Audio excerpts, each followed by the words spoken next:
Hello, hi everybody. Happy Tuesday. Thank you for joining me today on our new Facebook Live series. I wanted to kick off a new series here on Tuesdays and Thursdays at 6 p.m. On Tuesdays, we're going to talk about all about weight loss here. And on Thursdays, it's going to be all about wellness and functional medicine. Hope you can join me and feel free to ask me any questions in between, or you can even drop some comments below and I'll be able to address them for the next time at least. And I want to give this as a knowledge or education basis, and this is not a medical advice. If you have any particular questions, you're welcome to set up an appointment with me for a private consultation. But otherwise, you really still need to talk to your own doctor to get for any clarifications or any more details on your particular condition. So this is more for a general advice and knowledge, okay? My first topic today is going to be all about intermittent fasting. So we practice intermittent fasting quite a bit in my weight loss clinic. We are more focused on holistic weight loss solutions. So we prescribe a lot of clients with low carb, high fat diet, and this is a great tool to add on for that.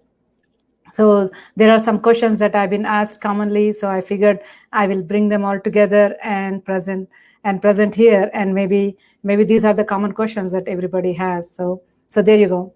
So the first question is, what is intermittent fasting?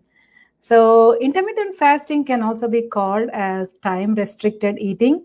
It's been practiced for thousands of centuries in all religions, right? It's called Ramadan for Muslim community, and it's there in Indian culture too, and it's called Lent in the Christianity religion.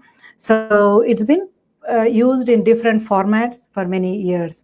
So basically, you are eating at a time window, and you're not eating outside the window of time. So it is not starvation. You will be eating your food and the required amount of diet, the macros, the carbs and protein, but you will be doing that within that window time. So it's mostly like a time restricted eating. And the second question I'm asked is, why do I need to know about it? Why do I care about intermittent fasting? Right? So the reason you need to know about it, because it's a great tool to help with so many things. There are more studies now that show that it can be a strong tool for weight loss. It helps to decrease the insulin resistance, and it can be used for decreasing the body fat, reversing type 2 diabetes. It also promotes, especially extended fasting, also promotes what's called autophagy, which in common term is more like a cellular cleansing. And that has been shown to help with increasing the longevity. And it's more like an anti-aging methods, if you say so. So it's been used also to decrease inflammation. So it's overall been a great tool, and definitely anybody can do it. And again, this is just for the knowledge basis. So for your particular condition, always talk to your own medical doctor. Okay, moving forward. The next question, what are the different types and which is the best one? So if you have heard terms like 16-8, 24, and ADF, so don't get confused. All they mean, the first number means that the number of hours they're fasting. If it is 16-8, that means they're fasting for 16 hours and they're eating in the 8-hour window. If it says 24, that means they're fasting continuously for the 20 hours and they're eating within the 4-hour window. There's also different types called ADF, is like alternate day fasting. Sometimes people eat like 500 calories in one day, and the next day they're completely fasting with less than 100 calories in the day. This is the commonly used terms. There's also a thing called OMAD, which is like one meal a day. Sometimes people fast from dinner to dinner, and they just don't eat anything in between the time period. And the best plan for you is the one that works. So whatever your goals are, especially in terms of weight loss or health goals, if you're trying to reverse diabetes, so whatever you can stick with, or whatever you're consistent with, and it's been working with you for weight loss, will be best. The minimum amount basically to see any health benefits is to at least fast 16 hours. So if you haven't even done up to 16 hours, so you can start with that, kind of build up on that and get up to 16 hours, and you can do that most days of the week. So basically, whatever works for you, whatever is helping with your health goals, that is the best plan. All right. So the next one, What can I drink during fasting period? I'm glad you asked. So, fasting doesn't mean that you are not taking anything in between. There is a whole different topic called dry fasting, where, for example, in Ramadan, people don't even drink water. But in regular fasting that we talk about, where you can still take some liquids. The allowed liquids are like coffee, green tea, and any kind of unsweetened tea or mostly clear liquids. And bone broth and chicken broth are really great liquids that you can take, especially if you're going to be fasting for extended time. You can add salt in there and also some minerals like the ones in the Himalayan pink salt. You can probably add it in there and get some extended minerals and the benefit from those too. Because people, when they fast longer period of time, sometimes they can have increased urination, and that also can cause some dehydration, and sometimes people can have low blood pressure. So the chicken broth and bone broth are really a great addition for anybody to add on during the fasting time. Okay, now I do have a great recipe for bone broth that I've been using myself. So if you want to get a hand on that, if you want to get hold of that, do send me an email to info@excelhealthmd.com, and keep a heading bone broth. I'll be happy to send it to you. All right. All right, moving on. The next question here. Is it helpful for weight loss? Yes, yes, of course, yes. It's been a great tool, and it's been used by now like several doctors have been using it too. And you all know Dr. Jason Fung, who is the one who brought it back, who brought fasting back into the mainstream. So it's been used in our practice. As soon as somebody is able to get down their carb level in their diet to less than 100 grams, we add on intermittent fasting.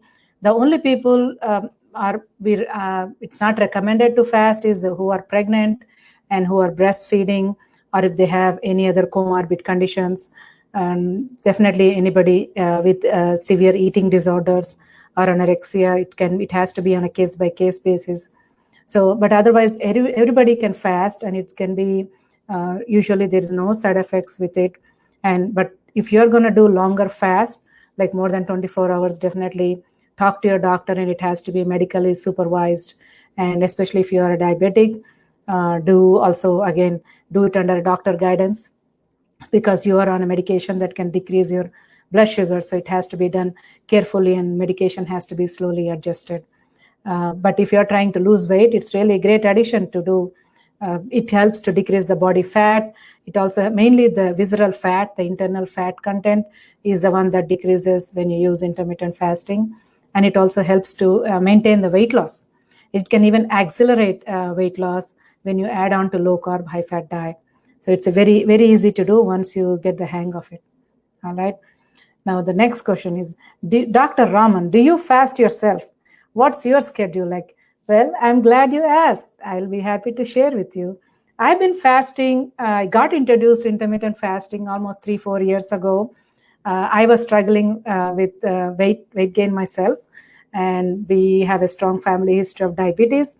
In fact, my A1C was around 5.7, which is like in the pre-diabetes range, and I knew I had insulin resistance, and the regular diets were not working. Just adding low calorie diet or doing low carb diet itself wasn't working for me.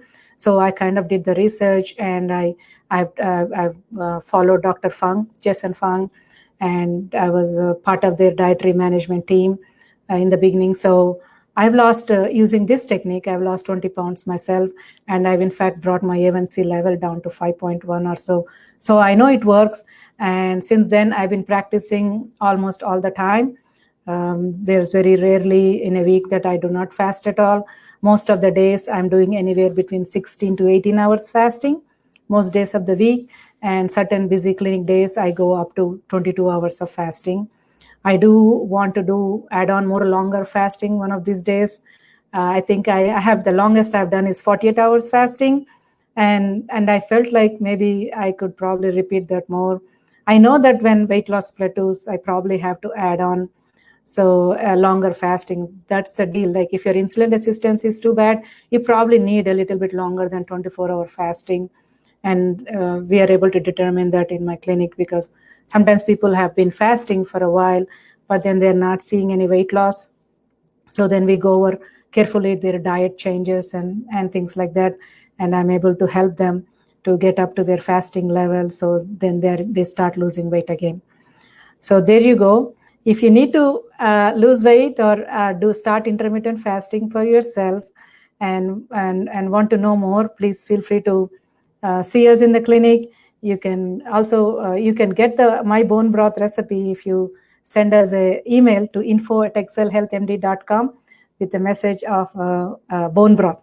The header should be bone broth, and I'll be happy to share my recipe with you. Intermittent fasting is a very great natural solution, and it adds on to our theme of providing holistic weight loss. So we use it quite a bit. I have even at least almost 70-year-old clients who have done it and have been successful with this. All right. So I hope this was helpful for you. Thank you for joining me today. And I'll be back on Thursday with more talk about wellness. And if you have any questions in general, feel free to post below. Thank you guys and have a great night. Bye.